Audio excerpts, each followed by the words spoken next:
I was already having the day from hell when the sky decided to split open and dump a month's worth of rain on San Diego in what felt like 30 seconds flat. My laptop bag wasn't waterproof, my phone was at 12%, and the cab I'd called had apparently decided I wasn't worth the trouble. "Come on," I muttered, jabbing frantically at the rideshare app. The little spinning wheel mocked me as I huddled under the pathetic awning outside my apartment building. Finally, a confirmation: your driver is 2 minutes away. When the black Prius pulled up, I bolted for it, yanking open the rear door and practically diving inside.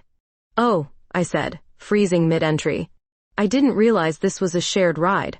The woman in the back seat looked equally startled. Neither did I. Recognition hit me instantly. Those perfect cheekbones, the immaculate blonde hair, those startling blue eyes that somehow looked even more intense in person than on my television screen. Lena Henderson, the rising star anchor at KSDG TV. "You're Hannah Morris," she said before I could speak, surprising me. "The Tribune journalist who broke the Water District corruption story." I slid onto the seat, leaving as much space between us as possible. "And you're the woman who reads teleprompters for a living."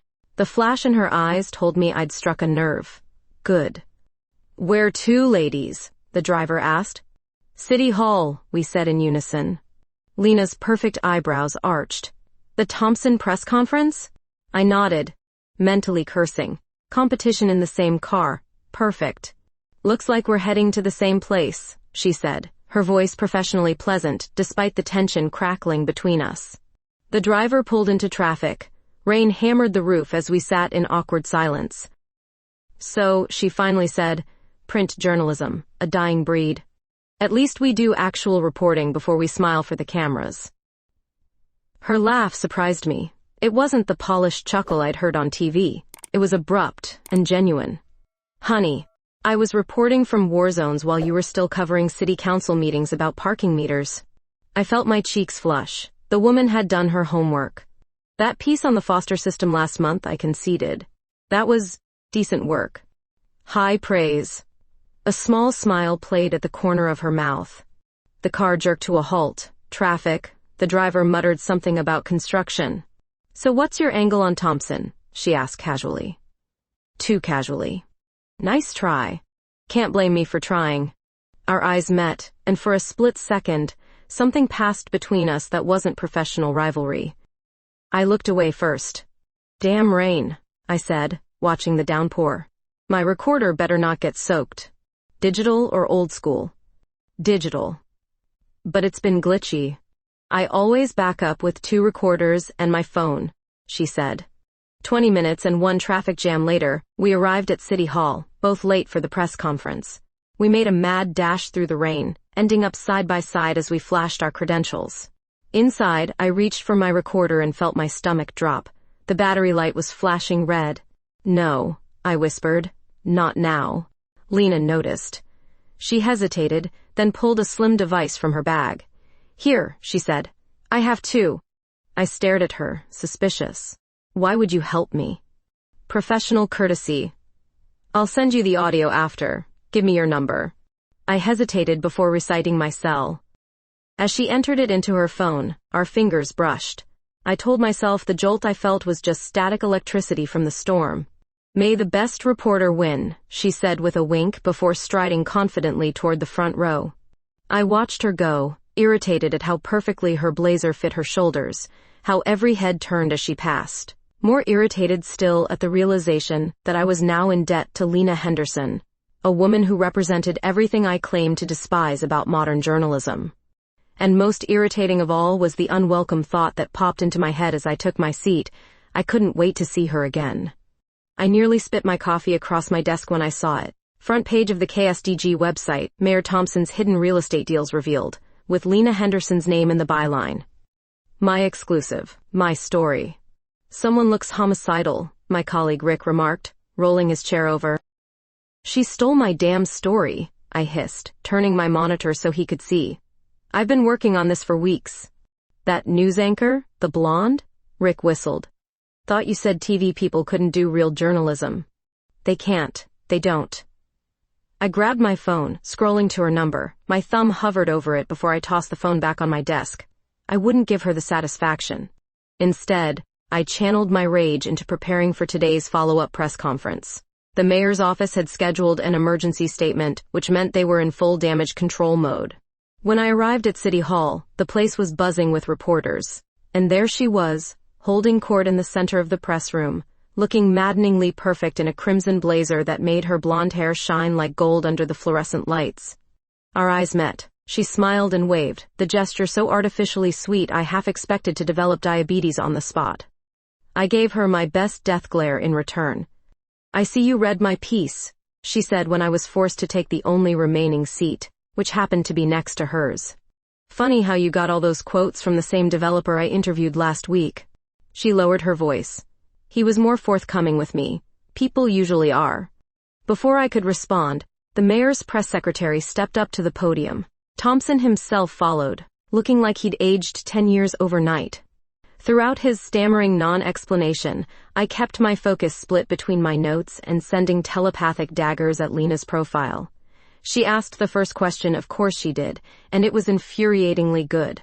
When the disaster of a press conference ended, I cornered the deputy mayor, extracting a crucial admission about the timeline of the land deals. As I turned away, I caught Lena watching me, something like respect in her eyes. I pretended not to notice. In the parking garage, I heard the click of heels behind me. "Hannah, wait." I kept walking. "Hannah." Her hand caught my arm. Her touch sent an unexpected current up to my shoulder. I yanked away. "What? Want to know what other stories you can steal?"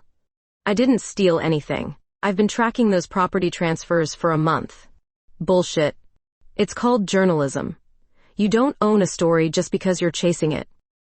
You couldn't have gotten that interview with Davidson without knowing I'd been there first." Her perfect features hardened. Maybe he just preferred talking to someone who didn't treat him like he was already guilty. I stepped closer, fury propelling me forward. "You turned my investigation into a puff piece. You barely scratched the surface of the bribery angle."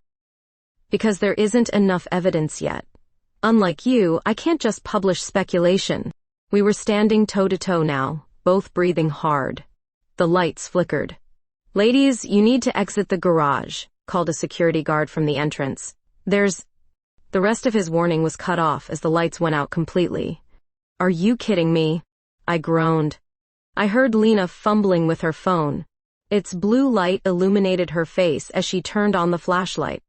"Elevator's right there," she said. "Let's get out before—" A distant door slammed shut, followed by the sound of the security gate closing. We looked at each other. "Stairs," I said decisively, marching toward the exit sign. We made it exactly 3 floors up before discovering the stairwell door was locked. Back down to the garage level, we found the elevator. "This isn't going to work," I said, even as Lena pressed the button. Surprisingly, the doors slid open. Emergency power. We stepped in. The doors closed. The elevator moved. Exactly 4 feet before lurching to a stop with a sickening metallic groan. "Press the alarm," I said, trying to control my rising panic. "What do you think I'm doing?" Lena snapped, jabbing at the button. A tinny voice eventually responded, promising help as soon as possible given the citywide power issues, which could be hours. Lena slid down against the wall of the elevator. After a moment's hesitation, I joined her on the floor, making sure to leave space between us. "Someday, huh?" she said, her voice softer than I'd ever heard it. I sighed, setting aside my anger for the moment. Someday. In the dim light of our phones, I noticed for the first time how tired she looked beneath her perfect makeup. Human. "Why journalism?" I asked suddenly. She looked surprised by the question. Then she smiled a real smile, not her camera-ready one. "Would you believe me if I said I wanted to change the world? I swear the universe has a sick sense of humor." 3 weeks after the elevator incident, I was hauling the last box into my new apartment building. After my landlord decided to convert my old place into an Airbnb, this was the only decent rental I could find on short notice in my price range. "Need a hand with that?" The voice froze me in my tracks. That voice. Her voice. I turned slowly, the heavy box straining my arms. Lena Henderson stood in the hallway, looking annoyingly perfect in yoga pants and a loose sweater, a stack of mail in her hands. "You have got to be kidding me," I said. Her eyes widened. "Hannah, you're moving in here?" Apartment 412, I said weakly. Please don't tell me. 415, right across the hall. Her perfect mouth curved into a smile that seemed genuinely amused rather than malicious. Welcome to the building, neighbor. I seriously considered turning around and living in my car. After the elevator incident, we'd reached an uneasy truce. 2 hours trapped together had been enough to soften our professional rivalry, at least slightly. We'd exchanged stories about nightmare editors and dangerous reporting assignments. She'd made me laugh, damn her. And when the maintenance crew finally rescued us, she'd looked at me strangely before we parted ways. Now here she was, in my building, across my hall. The universe hates me, I muttered. Let me help you with that, she said, taking the box from my arms before I could protest. Where does this go? I had no choice but to lead her into my apartment, trying not to notice how she scanned every detail of my half-unpacked life. Thanks, I said stiffly when she set the box down. So, she said, this is weird, right? I almost laughed at her directness. Beyond weird. Drink? I've got wine. We can toast to being the most awkward neighbors in San Diego. I should have said no. Instead, I found myself sitting on her pristine couch an hour later, halfway through a bottle of surprisingly good red. I can't believe you did hurricane coverage in heels, I said, feeling the wine loosen my usual guardedness. Network insisted. Said viewers expect a certain look. She rolled her eyes. I nearly broke my ankle stepping over debris. It was strange seeing her like this, relaxed, makeup-free, making fun of the very industry that made her a local celebrity. Her apartment was nothing like I'd imagined either. Instead of sleek minimalism, it was filled with books and quirky art. Good art. The building's fire alarm shattered our unexpected camaraderie. What the? Lena jumped up. Probably someone burning dinner, I said, even as the alarm's pitch intensified. Her phone buzzed. It's the building manager, she said, scanning the text. It's a real fire. 3rd floor electrical panel. We hurried to the door. The hallway was already filling with smoke. Stairs, Lena pointed, grabbing her keys and phone. I followed suit, heart pounding. The stairwell was chaotic with residents evacuating, some still in bathrobes or pajamas. As we pushed through the exit door into the cold night air, I realized I was shivering in my thin t-shirt. Fire started in the electrical room. A firefighter was announcing to the gathered crowd. Building's going to be evacuated until we can ensure it's safe. Could be several hours. Someone nearby groaned. I hugged my arms around myself, teeth chattering in the unexpected late-night chill. Here, Lena said, draping something warm around my shoulders. She had somehow managed to grab a blanket on her way out. What about you? I asked. We can share, she said simply, stepping closer until we were both wrapped in the soft fabric. I should have moved away. I didn't. We stood like that, awkwardly close, watching firefighters stream in and out of our building. Hours passed. Other residents made arrangements with friends or family, but the crowd slowly dwindled until it was just a handful of us left on the sidewalk. I've lived here 5 years, Lena said softly. Never thought I'd see it like this. I glanced up at her profile, struck by the vulnerability in her expression. You love this place. It's home. The first real home I've had since college. She paused. I was always moving for jobs, different cities, different stations, always the new girl trying to prove herself. And now you're the star of KSDG. She looked at me, a wry smile on her face. Is that what you think I am? Before I could answer, the fire chief approached the remaining group. I'm sorry, folks, but it's going to be at least 24 hours before the building's cleared. The fire's out, but there's smoke damage, and we need to check the electrical system. You should all find somewhere else to stay tonight. Great, I muttered. I don't even know anyone in this part of town. Lena hesitated. I have a friend who manages the Wilson Hotel downtown. I could probably get us rooms. Us? The words slipped out before I could stop it. Something flickered in those blue eyes. Unless you've got a better plan? I didn't. And that's how I found myself sharing a blanket and whispered stories with my professional rival outside a burning building at 3 in the morning, wondering how the woman I'd been determined to hate was suddenly the only person in San Diego I wanted to talk to. You're kidding, I groaned when Lena's friend led us to our accommodation. 1 room? It's all we have, the hotel manager apologized. We're booked solid with a medical convention. Lena took the key card. It's a suite at least. And it's just for a few nights. The suite was nicer than any hotel room I'd ever stayed in, with a sprawling view of the San Diego skyline. But it still had only one king bed, and a sofa that looked comfortable for sitting but questionable for sleeping. I'll take the couch, we both said simultaneously. An awkward pause followed. You're the one with connections, I insisted. You get the bed. You're taller, Lena countered. The couch would cramp your legs. We settled into an uneasy coexistence. I worked on my laptop at the desk while Lena made calls from the balcony, her voice rising and falling in that practiced broadcast cadence. When she wasn't looking, I found myself watching her. The way she gestured even when nobody could see her, the slight crease between her eyebrows when she concentrated. The first night, we ordered room service and ate at opposite ends of the room. By the second night, we'd migrated to eating together at the small table, sharing takeout containers.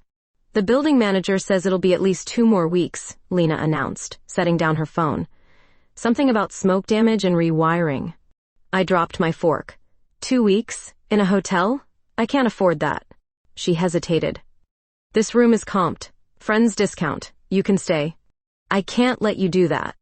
Consider it professional courtesy. A small smile played at her lips. Or payback for that elevator trauma. That night, I couldn't sleep.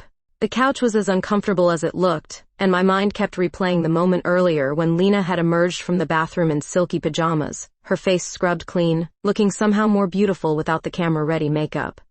It was after midnight when I heard her voice. You awake? I turned to see her silhouette in the bedroom doorway. Yeah. Want some wine? I can't sleep either.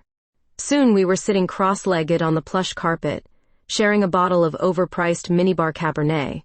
Tell me something real, she said after her second glass. Something you wouldn't put in print. I studied her face in the dim light. I'm terrified I missed my window.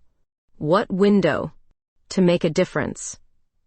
I got into journalism to expose truth, change things. I took another sip. Now I chase clickbait and wonder if anyone even reads past the headline. She nodded slowly. I wanted to be Christiane Amanpour. Now I read teleprompters about pet fashion shows between pharmaceutical ads. Hey, that's my line about you. We both laughed, and something in the air between us shifted. What about relationships? She asked, her voice softer. Anyone special waiting for you to come home from fire evacuations? I snorted. Last guy I dated said my job was too masculine. Before him was a cop who couldn't handle that I asked tougher questions than he did. Men, Lena said with surprising vehemence. My ex said I was intimidating. Translation, he couldn't handle a woman with ambition. Exactly. It's like they want the idea of a strong woman but not the reality. They want the fantasy version. Ambitious in theory but always available. Independent but somehow never busy when they call. Our eyes met in mutual understanding. It's exhausting, she said quietly. Pretending to be less to make them feel like more. I stared into my wine glass. I stopped pretending. That's probably why I'm alone. Maybe alone is better than compromised. We talked for hours. About stories we'd covered, places we wanted to go, books that changed us. The wine was long gone, but neither of us moved. Somewhere around 3 a.m., we ended up on the couch together, watching an old black and white movie we'd both loved since childhood. I don't remember falling asleep, but I woke to sunlight streaming through the windows and Lena's head resting against my shoulder, her blonde hair brushing my cheek. My arm was around her, and her hand rested lightly on my thigh. For a long moment, I didn't move. I noticed how perfectly she fit against me, how right it felt. The thought terrified me.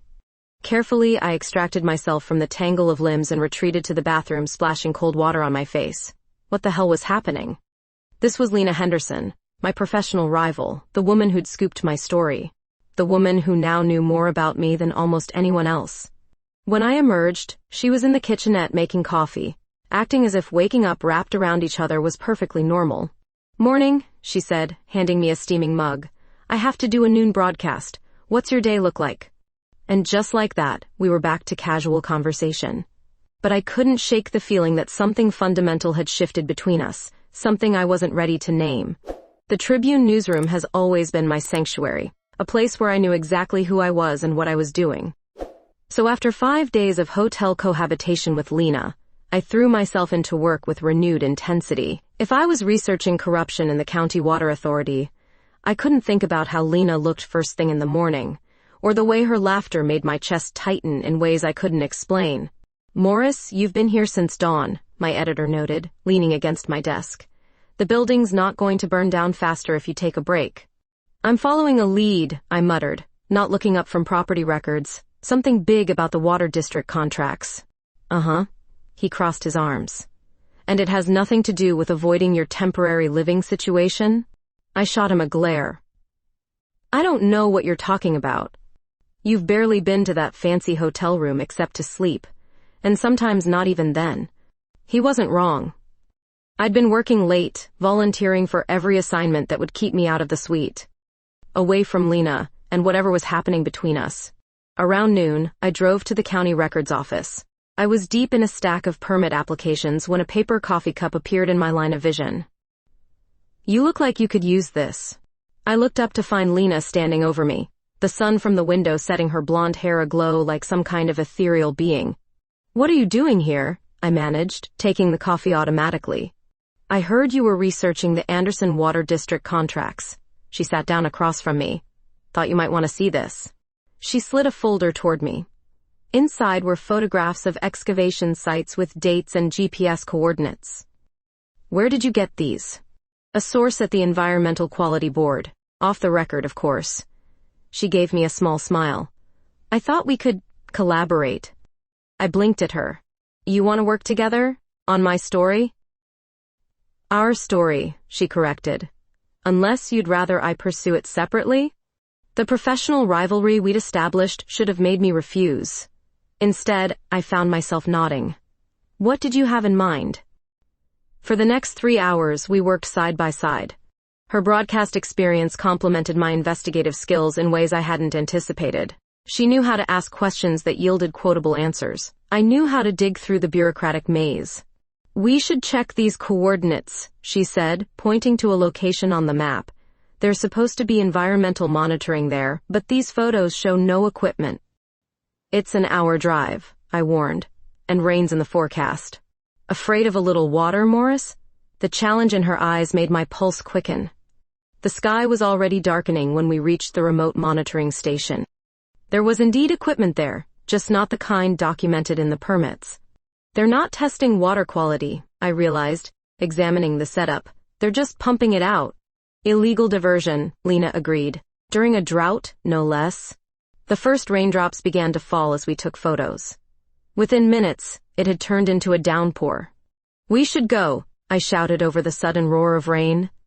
We ran for my car, but the dirt road had already turned to mud, causing us to slip. By the time we reached the vehicle, we were both soaked through. "The road's washing out," I said, peering through the windshield as the wipers worked frantically.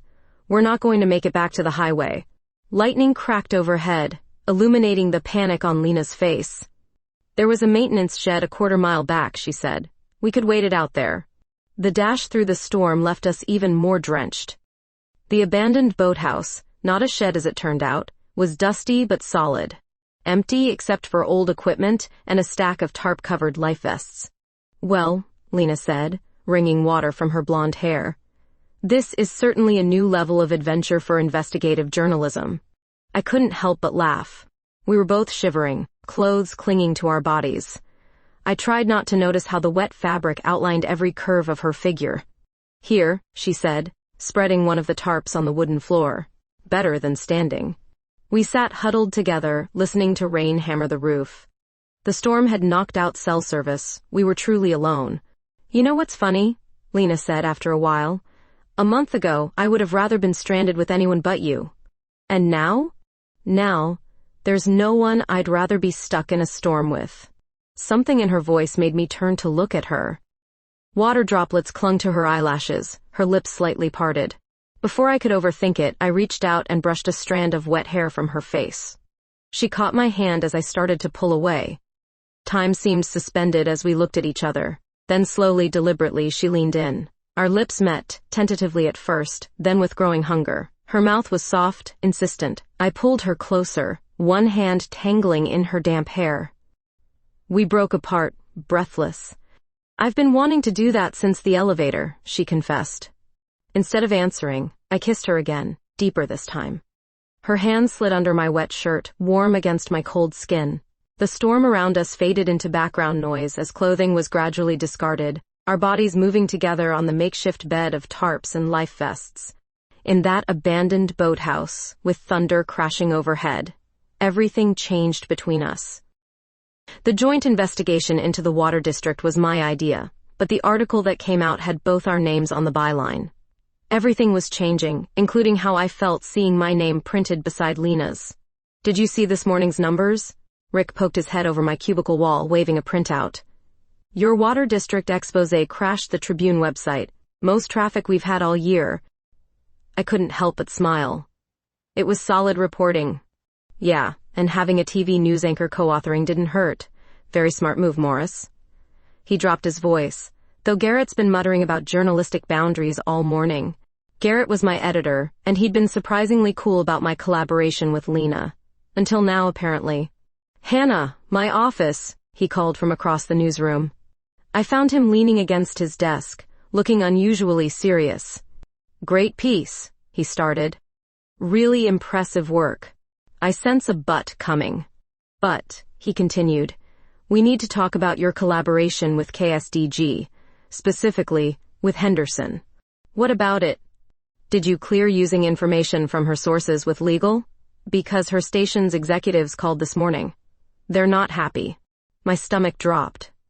About what? Apparently, she shared confidential station research with you. Research they paid for. He sighed. Look, I don't care who you're sleeping with. Whoa, I interrupted, heat rushing to my face. That's not... Save it, he said, holding up a hand. Your personal life is your business, but when it affects the paper, it becomes my business. Her producer is claiming breach of confidentiality. That's ridiculous. Lena had full approval to collaborate. Not according to her executive producer, just... Be careful, Hannah. Print and broadcast have different agendas, different loyalties. I left his office feeling like the ground had shifted beneath me.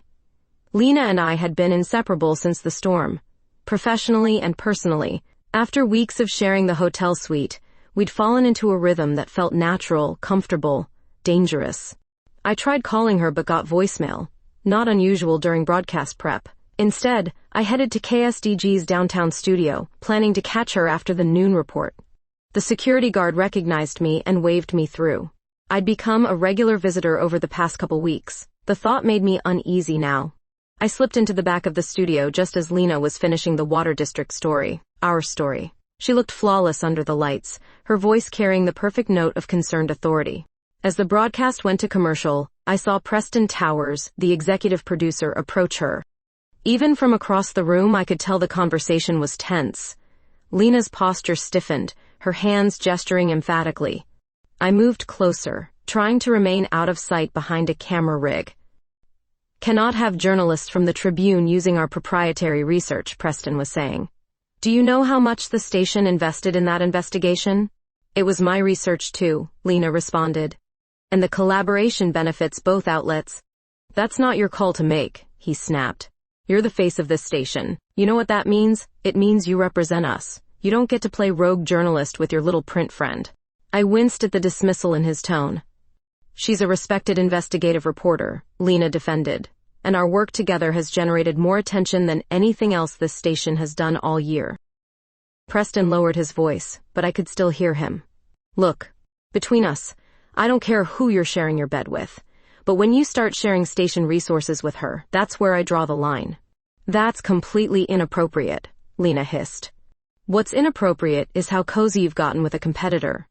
The Tribune isn't our friend, Lena. They'd run you over for a headline in a heartbeat. And your girlfriend? She'd be the one behind the wheel. I'd heard enough. I turned to leave, bumping into a light stand. The noise drew attention, and Lena's eyes found mine across the studio. I saw the moment she realized I'd overheard everything. Hannah, she started, but I was already walking away. She caught up to me in the parking garage. Wait, please. Sounds like you're in trouble, I said, not slowing down. Wouldn't want to make it worse by being seen with your little print friend. Preston's an ass, she said, grabbing my arm. You know I don't think of you that way. I stopped, turning to face her. What way do you think of me, Lena? Because I'm starting to wonder. Her blue eyes clouded with confusion. What does that mean? It means my editor got a call from your station executives this morning. It means they're accusing me of breaching confidentiality. It means someone at KSDG has a problem with our collaboration. That wasn't me, she said quickly. I'd never do that. But you didn't tell them we were working together either, did you? Not officially. She hesitated just long enough for me to know I was right. I was going to, but things moved so fast with the story, and then after the boathouse, everything got complicated. I finished. And now we're both in professional hot water. We can fix this, she insisted. I'll talk to Preston, make him understand. He's right about one thing, I interrupted. The Tribune and KSDG aren't allies, we're competitors. Maybe we forgot that somewhere along the way. Is that really what you think?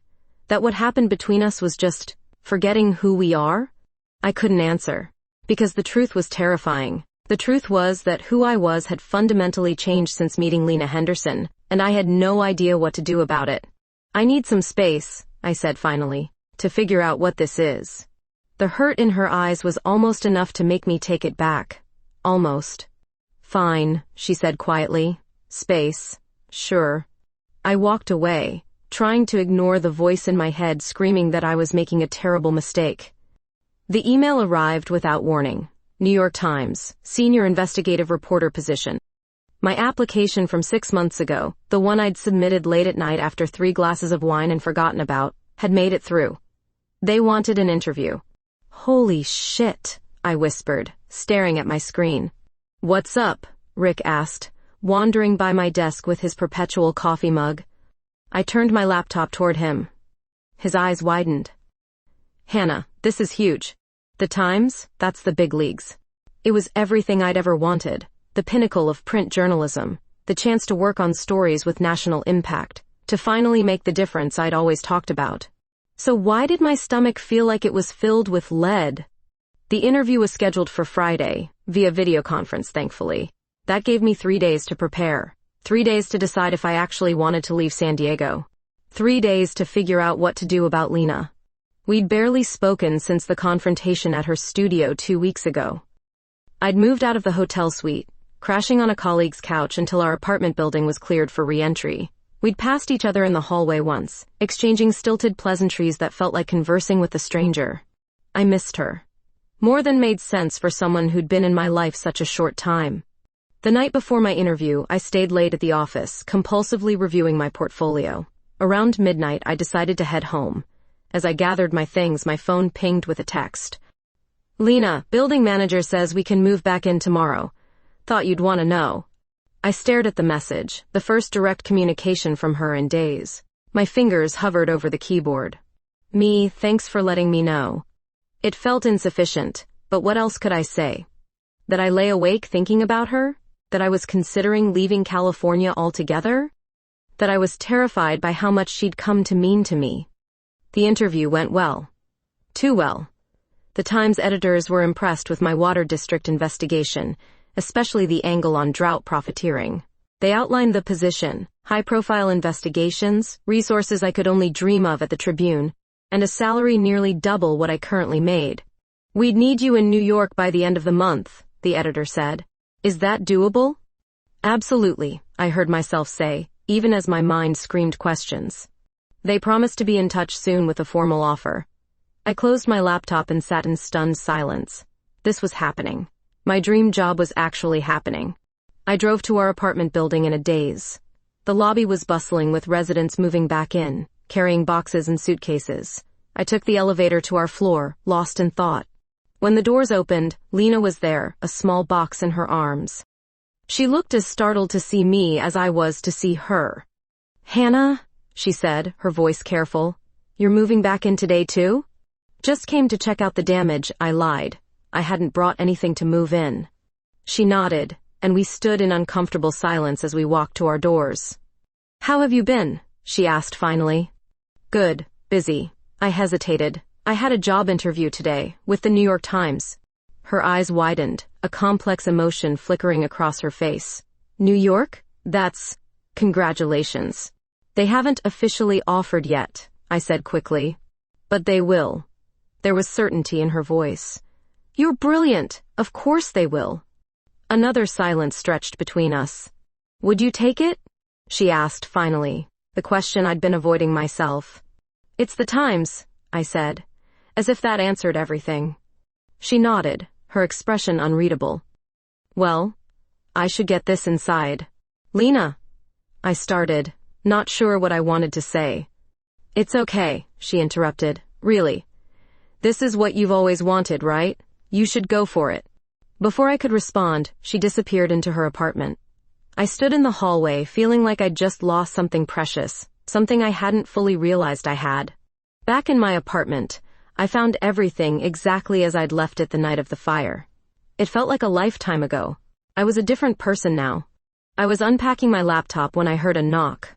Lena stood in my doorway, holding something. Sorry to bother you, she said. But I borrowed your laptop one day at the hotel.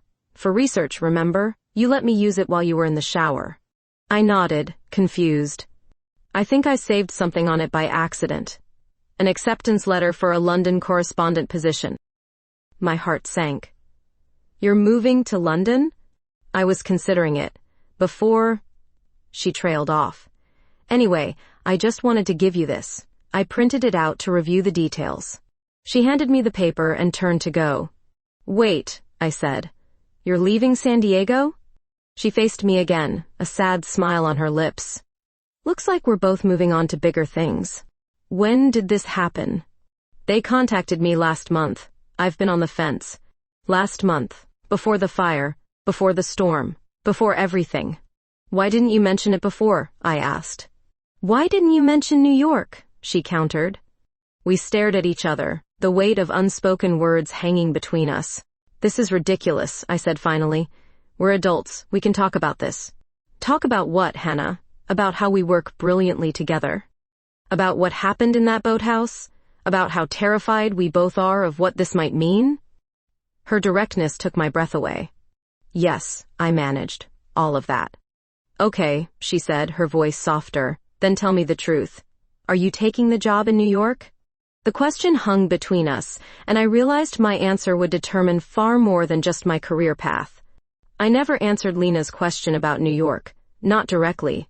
Instead, we argued about everything else. Our careers, our collaboration, what the boathouse meant.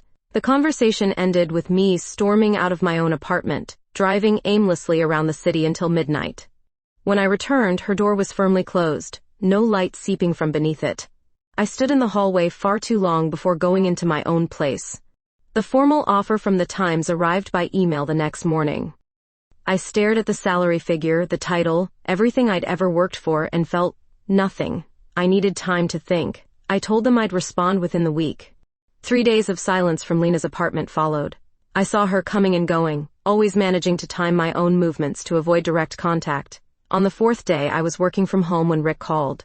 Turn on KSDG right now, he said urgently. I scrambled for the remote, flicking to the local news channel. There was Lena, looking stunning in a crimson blouse, her hair pulled back in a sleek ponytail. Sources confirm that Councilman Reeves has been dating lobbyist Melissa Chen for over a year, while voting on contracts for her firm's clients, she was saying. When asked about this apparent conflict of interest, the councilman's office declined to comment. My blood ran cold. Reeves was my story. I'd been working on it for weeks, gathering evidence, building sources. And there it was, being broadcast on KSDG with Lena Henderson's face attached to it. My phone rang again. Garrett this time. Tell me you didn't share your Reeves research with your girlfriend, he said without preamble. I didn't, I insisted, still watching the broadcast in disbelief. And we're not. Then how the hell did KSDG scoop us on a story you've been working on since March? I don't know, I said honestly. But I'm going to find out. I was halfway to the elevator when my apartment door flew open. Lena stood there, still in her broadcast outfit, eyes blazing. Before you say anything, she started, I didn't know that was your story. Not until Preston mentioned it 5 minutes before we went live. Bullshit, I snapped. How did you even get that information if not from my notes? I have sources too, Hannah. Independent sources who apparently know some of the same things yours do. What an incredible coincidence. Her cheeks flushed with anger. You really think I'd steal your story? After everything? I don't know what to think anymore. 1 minute I gestured vaguely between us, whatever we are, and the next you're dating some realtor. Her expression shifted from anger to confusion. What realtor? The blonde woman I saw you with at Café Moto yesterday. You seemed pretty cozy. Understanding dawned on her face, followed by something like amusement. That was my cousin visiting from Phoenix. She's a real estate agent, yes, but also very married. To a man. I deflated slightly, feeling ridiculous. Oh. You've been avoiding me, she said, softer now. I thought maybe you'd made your decision about New York. Before I could respond, my phone buzzed with a text from Garrett. Reeves scheduled press conference. 30 minutes, City Hall, get there. I have to go, I said, showing her the message. Me too, she replied, her professional mask sliding back into place. Duty calls. The press conference was chaotic. Reeves had clearly been blindsided by the news report and was attempting damage control. The room was packed with reporters, Lena and her camera crew positioned prominently at the front. I squeezed in near the back, tablet ready. Reeves read a prepared statement denying impropriety, his voice steady but his eyes nervous. Questions? He said finally.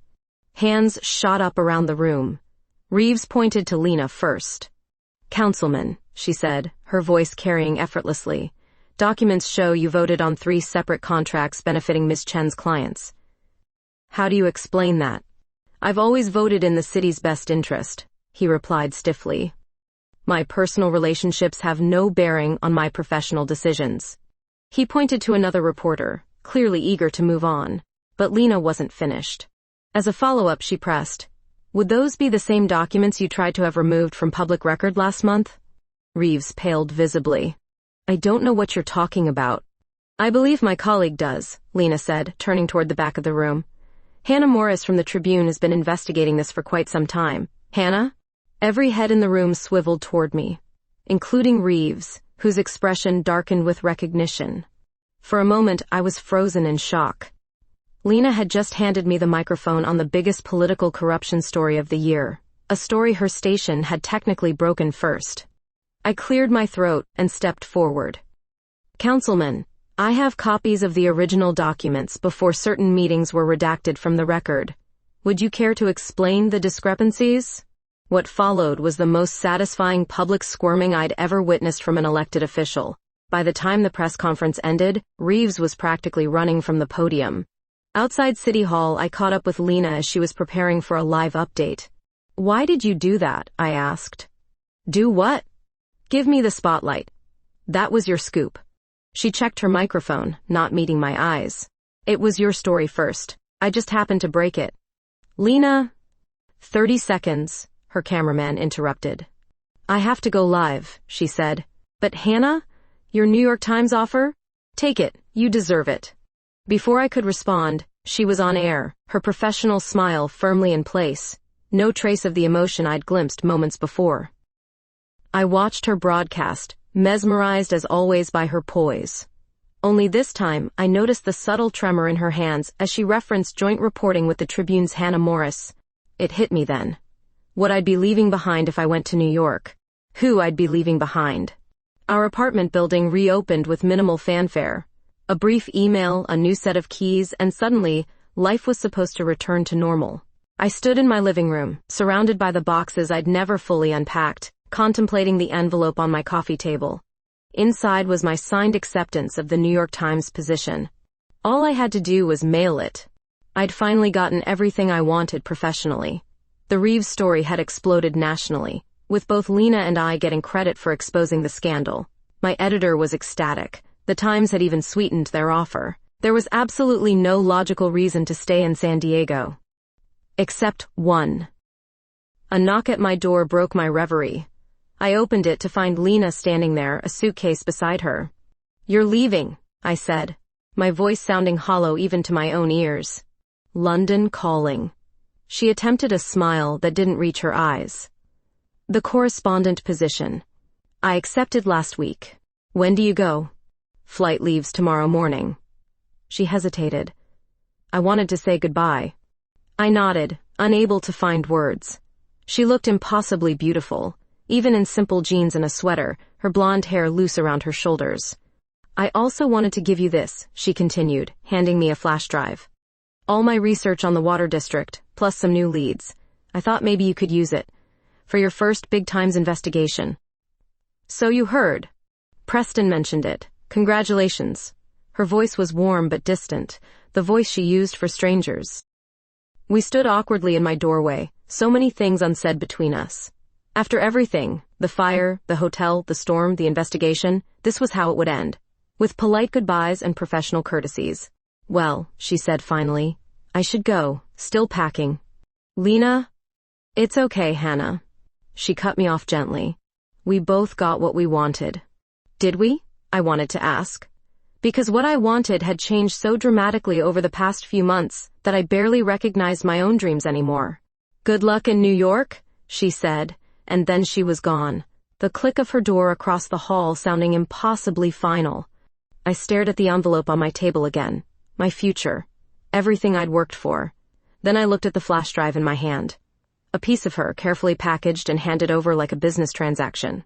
I grabbed my keys.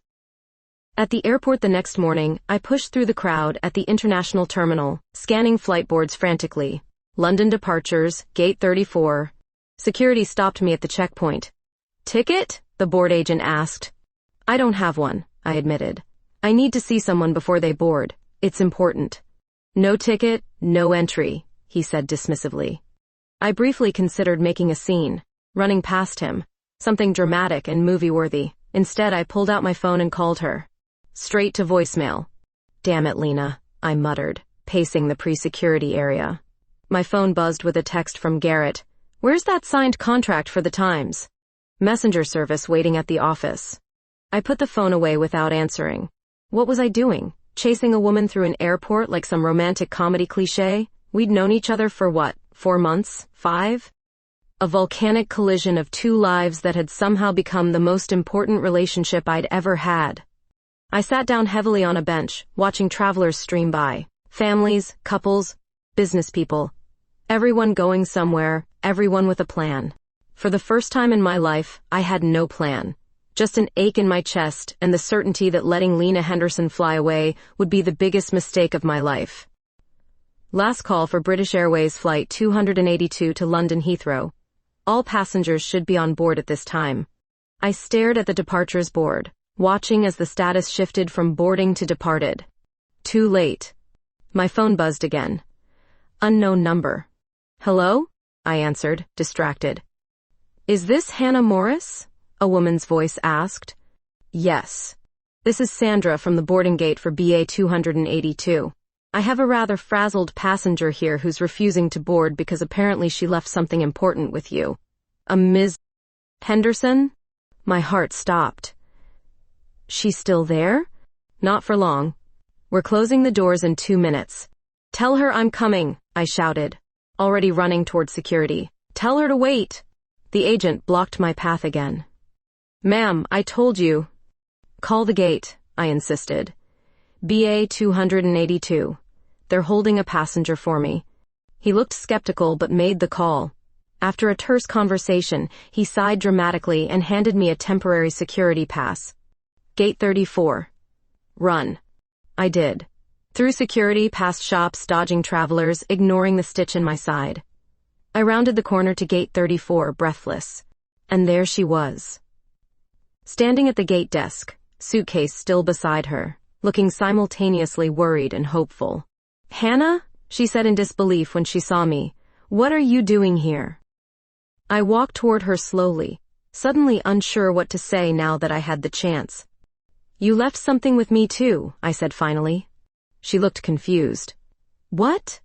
My heart, I said, the words tumbling out. You can't go to London with your research and leave me with your heart. It's not a fair trade. Her eyes widened. Hannah? I didn't mail the New York acceptance, I blurted.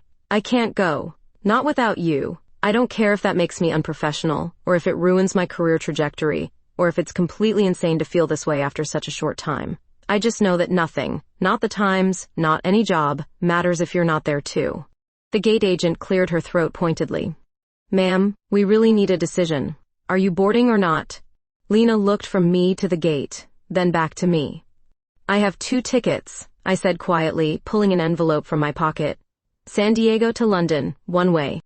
If you still want to go, I'm coming with you. Or we both stay. Your choice. She reached for the envelope with shaking hands. You bought a ticket to London? Just now? Online.